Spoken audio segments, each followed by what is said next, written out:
どうも皆さん、こんきき、今日もアニメレビューの時間だよ。ここサブチャンネルやけど。メインチャンネルが収益化停止になりました。ビエン。私たちが使ってるボイロとか、いわゆる機械音声だと、AI の誤認定でたまになることがあるんだ。噂には聞いてたけど、私は初めての経験だよ。どうするん？ YouTube さんのサポートスタッフに投げたから、うまくいけば、近日中には元に戻ると思います。よかった。なので、どうせなので、この機会にメインチャンネルでは、レビューしづらかった作品のレビューをサブチャンネルにしようかなと。しづらいってどういうこと？まあ、この辺は、色々とあるからお察しください。この機会に、ぜひ、サブチャンネルも登録してってね。YouTuber っぽいな。そんなわけで、今日のレビューはこちら、無職転生、異世界行ったら本気出すだよ。このタイトルの漢字はなろうやな。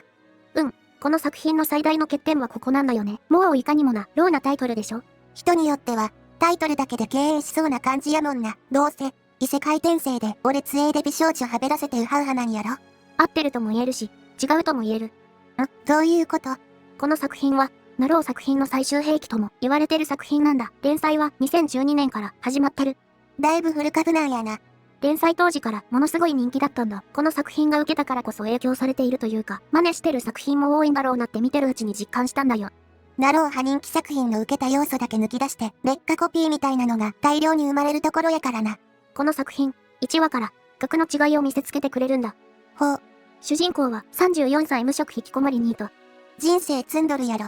そんな彼がある日、トラックに惹かれてしまうところから物語が始まる。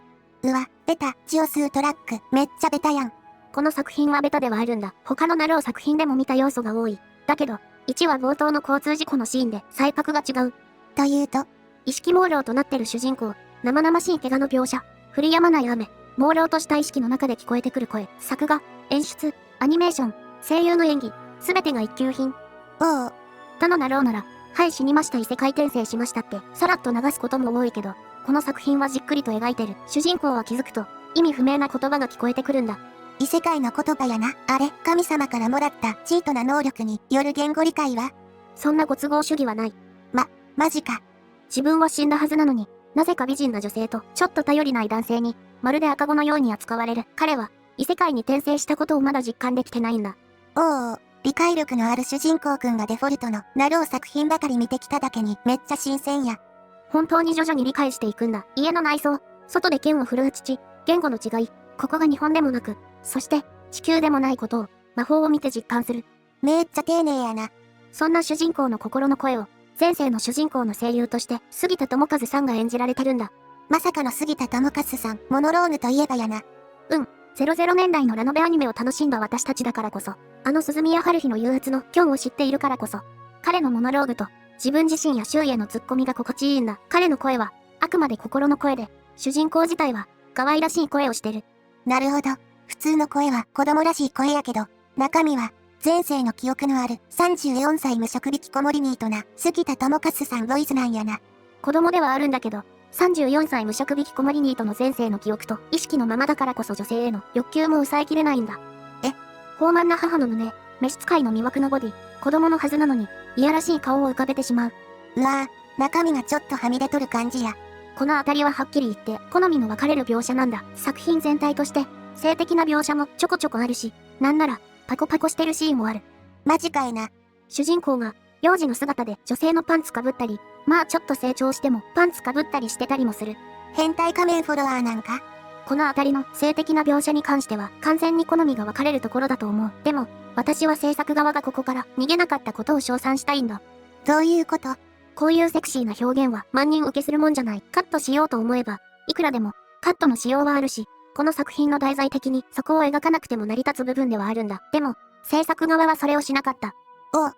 万人受けはしないかもしれない。人によっては嫌悪するかもしれない。そんな要素を、あえて、いや、むしろ誇張すらして、これでもかと、セクシーに大胆に描きまくってる描写の数々は、本当に素晴らしいんだ。制作側の作品に対する愛を感じますね。そんな変態的なシーンも杉田智和さんのモノローグがあるからこそ、怒涛のセリフ量での心理描写がギャグにもなってるんだ。脳内再生できるな。オタクにとって馴染み深い杉田智和さんの声によるモノローグはリズミカルで心地よさすら感じさせるんだ。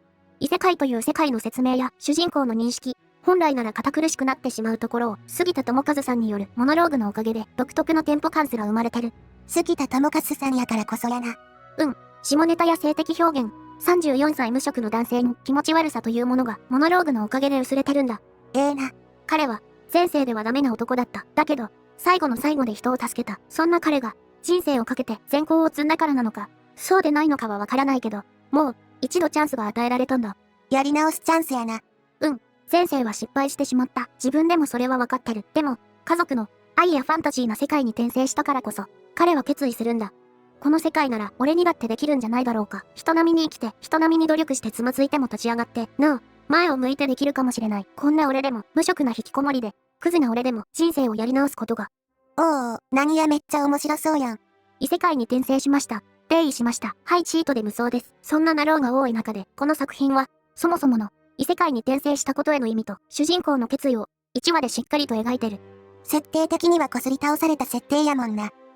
悪い言い方をすればベタとも言える設定なんだ。それこそ、90年代のラノベアニメから00年代のラノベアニメ、そして現在のナローアニメでもめっちゃ多く描かれてる。剣と魔法の世界に異世界転生した主人公という設定。だけど、そんなこすり倒されたはずの世界観を1話でどっしりと見せたからその王道が生まれてる。響きや。制作側がガチなんだよ。王道を王道とたらしめるのは面白さがないといけない。だからこそ、この作品をアニメ化するにあたって制作会社が設立されてる。この作品を作るために新しい制作会社ができたってことですか？ガチでしょ。もしヒットしなかったら大損だよ。めっちゃかけとるな。34歳無職引きこもりニートだった主人公。そんな彼がどう変わり、どう生きていくのか。この作品は、そんな一人の男の物語でもある。先が気になるわ。でも、そう簡単には変われないんだ。女性への性的欲求もそうだけど、ひどいいじめにあって親戚からも追い出されてしまった主人公だからこそ、外の世界が怖い。引きこもりやからな。たとえ異世界でも同じなんだ。家の中なら大丈夫だけど、家から出ることへの恐怖がある。人の目線、家の外、他人への恐怖心は簡単に拭い去れるものではない。せやな。でも、彼には家族がいる。そして、魔法を教えてくれる師匠もいる。おお。怯えていた外の世界に連れ出してくれた。前世にはない魔法を教えてくれた。でも、もっと大事なことを師匠から教わるんだ。何それ？一歩を踏み出す勇気だよ。外に出たという普通の人なら当たり前のことが、彼にとっては大きな一歩なんだ。魔法自体は、師匠よりも才能がある。それは、師匠も彼自身もわかってる。転生特典ですか？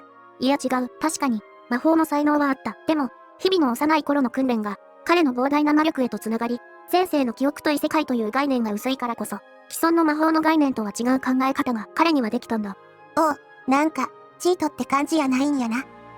戦闘シーンはちょこちょこあるし、主人公も結構強いんだけど、生命の危険にさらされることの方が多い。マジか。この世界は、年がたくも生々しいんだ。そんな世界だからこそ、妙に生々しさすらある。生々しさ。人間らしさと言い換えてもいいんだ。異世界でもいじめはある。偏見はあるし、差別もある。異世界でも、人は人ってことやな。父も不倫するし、腹違いの妹もできる。お父さん何してんねん。俺つえ、成り上がりだぜ、みたいな、ナローにありがちなストーリーが一切描かれないんだよね。この作品にあるのは生々しい人間ドラマなんだ。人生と言い換えてもいい。人生。人が生きる上での渇望、欲求、欲望がある。それが、ものすごく生々しく描かれてる。性的なシーンは、そういう要素でもあるんやな。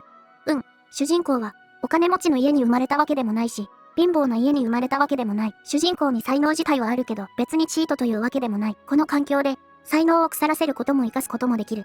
すべては主人公次第なんやな。前世の彼だったら、違う選択をしたかもしれない。だけど、彼は、一度人生を諦め失敗してしまってる。もう間違えたくはないし、後悔もしたくないんだ。本気で生きるって決めたんやもんな。彼は正しくあろうと、完璧であろうとするんだ。でも、間違えない人間なんていない。そうやな。状況を解決できることもあれば、予想外なことになってしまうこともある。間違えることもある。でも、同じ間違いをしなければいい。多くの人と関わる中で主人公は、生を人生を謳歌しようとしてるんだ。前世ではできなかったことを、前世では果たせなかったことを。すごいわ。ナローのレビューとは思えへんほどの、がっつり加減。家族の愛を受け、幼馴染と過ごし、師と学び、他人と関わり、外の世界を知り、弟子を取り、働くことの大変さや有意義さを学び、時には前世を振り返る。なんやろ、普通な感じの人生やな。当たり前の人生なんだ。異世界ではあるけど、そんな異世界で暮らす一人の住人な主人公、そんな人としての当たり前な楽しさや苦労を一話一話、本当に丁寧に描いてる。本気で人生を楽しんどる感ありますね。でも、この世界は理不尽なんだ。1クール目の終盤で災害に巻き込まれてしまうんだ。せっかく愛していた家族とも、幼馴染とも、師匠とも、仲間とも離れ離れになってしまうんだ。現実での災害みたいやな。愛する人に会いたい。無事かどうかを確かめたい。そんな思いで、主人公の旅が始まるんだ。旅が始まる動機がすごいですね。最初は、家から出るのも怖がっていた男が、家の外に出て、他人の家で暮らし、1クール目の終盤では、魔族の国にまで飛ばされてしまう。迷惑なルーラやな。冒険者ギルドに登録して、クエストをこなすお金を稼ぐ。そんな老系で腐るほど見た展開ではあるんだけど、そんな展開に行くまで、この作品は10話もかかってる。丁寧すぎるわ。ようやく、異世界の言葉も文化も理解して平和に暮らしていたのに、今度は、魔族の国という言葉も拙くしか通じない上に、人間の文化とは違うところに飛ばされてしまう。大変やな。前世の主人公ならおじ気づいたかもしれない。でも、違う。彼には愛する人がいる。大切な人がいる。一歩を踏み出すことの大切さも知っている。物語の中盤で、主人公の異世界での成長と変化が出てくるんだ。な。旅路の中での背景の描写も素晴らしいんだよね。ファンタジーな世界の徹底した描写の数々に思わず目を奪われるんだ。それぞれの街の文化を反映したような美術、細かい調度品や建物の数々が作り込まれてる。ジブリみたいやな。そんな美しい世界でありながら、当たり前のように死が満ちてるんだ。わ平和に前世では暮らしていた主人公にとって死は身近なものじゃない。殺しなんてもってのほかなんだ。引きこもりだったとはいえ、日本人としての倫理観があるわけですか。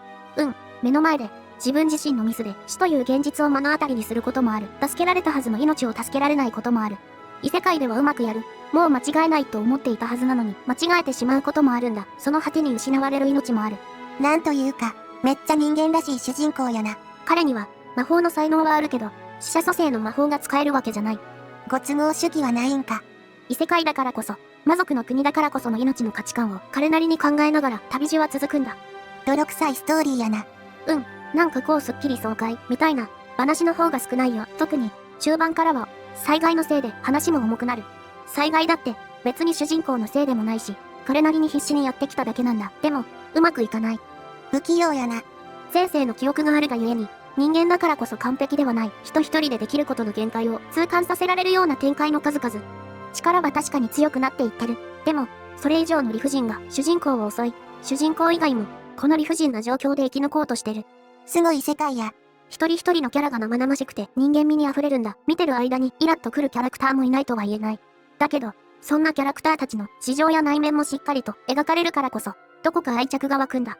不器用な生き方しとるキャラばっかなんやな。不器用でクズな父親、魔族としては、異端の師匠、暴力的なお嬢様、主人公も含めて誰もかも不器用なんだ。でも、器用に生きることの方が難しい。そんな不器用な彼らが彼らなりに異世界で生き抜こうとしてる姿に愛おしさすら感じる。大絶賛やん。シリアスな展開は多いんだ。でも、決して、その展開や雰囲気を引き伸ばしすぎずに、ギャグやコメディタッチなキャラ描写も交えることで、作品自体が重くなりすぎない。セクシー描写も、ヒロインたちの可愛らしさにつながってる。いい塩梅なんやな。戦闘シーン自体も、前話のようにあるわけではないんだ。でも、ここぞという時の戦闘シーンのクオリティの高さに驚かされる。そんなにすごいん？決してスローでごまかさないんだ。ハイスピードで、キビキビとキャラを動かしつつも、カメラワークはおとなしめ。UFO テーブルとはちゃう感じやな。あくまで、カメラはあまり動かさずに、絵を見せ、動きを見せ、演出で盛り上げる。短い尺でキリがつく戦闘シーンは、思わず息を飲むんだ。ごくり。決して折れず、永遠な主人公じゃない。幼い頃は父に負け、少し成長しても油断や理不尽な強さを持つ敵に殺されかけることの方が多い。めっちゃピンチやん。才能はある。だけどチートでもなければ最強でもない。だからこそ、彼はあがこうとするんだ。せっかく手に入れた異世界での幸せと絆。それを失わないように、本気で生きようと思って手に入れたものをこぼさぬように。本気で生きとるで、もう頑張りまくっとるやん。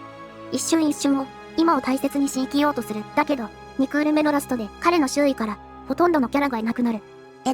どうして？